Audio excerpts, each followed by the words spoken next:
বেহালার শখের বাজারের ফ্ল্যাটের দরজায় এখনো তালা ঝুলছে।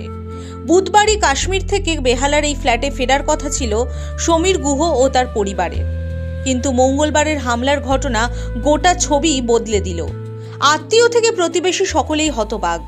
সমীর গুহর মৃত্যুর খবর পৌঁছতেই কাশ্মীর নিয়ে আতঙ্ক তৈরি হয়েছে তাদের মনেও।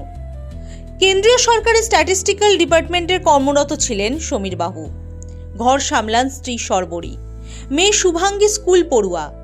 গরম পড়তেই ঠিক করেছিলেন সপরিবারে ভূস্বর্গ কাশ্মীরে ঘুরতে যাবেন। সেই মতো গত 16ই এপ্রিল কলকাতা থেকে কাশ্মীরের দিকে রওনা হয়েছিলেন সমীর বাবুরা। কাশ্মীর ঘোরা নিয়ে বেশ উচ্ছ্বসিত ছিল গুহ পরিবার, কিন্তু কে জানতো তাদের সঙ্গে এমন অঘটন ঘটে যাবে। প্রতিবেশীরা ভেবে কুল কিনারা খুঁজে পাচ্ছেন না। কবে গিয়েছিলেন এখান থেকে? 16 তারিখে গিয়েছিলেন, আজকে ফেরার কথা।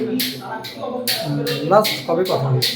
লাস্ট আর কথাই হয়নি, আজকে সকালেই ফোনে কথা হয়। আমার 15 তারিখ যাওয়ার আগেই দেখা হয়, 15 তারিখ নাগাদ দেখা হয়েছে। কখন ফোন পেলেন? খেয়াল নেই, জানতালেই কথা হয়, সকালেই দেখা হয়েছে।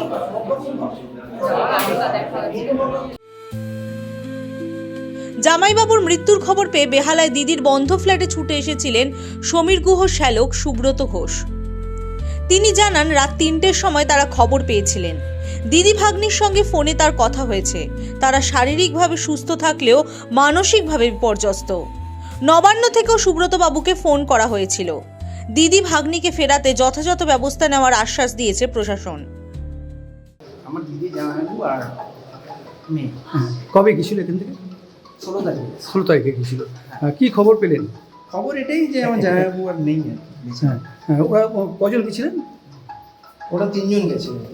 3 জন গিয়েছিল। রাজ্য সরকারের কাছ থেকে কোনো ফোন পেয়েছেন? হ্যাঁ, নবান্ন থেকে ফোন পেয়েছি। আপনি কে হন? আমি ভাই হই, মানে আমার দিদি আর মেয়ে আর আমার হাজব্যান্ড গেছে। কালকে রাত্রে শেষ কথা, 16 তারিখে। আজকেই শেষমেশ সেরকম কোনো কথা হয়নি, জাস্ট আমরা খবরটা পেলাম আমাদের ড্রাইভারের কাছ থেকে। কখন খবর পেলেন? রাত 3টের সময়। ওনারা ঠিক আছেন আপাতত, মানে ফিজিক্যালি ঠিক আছেন।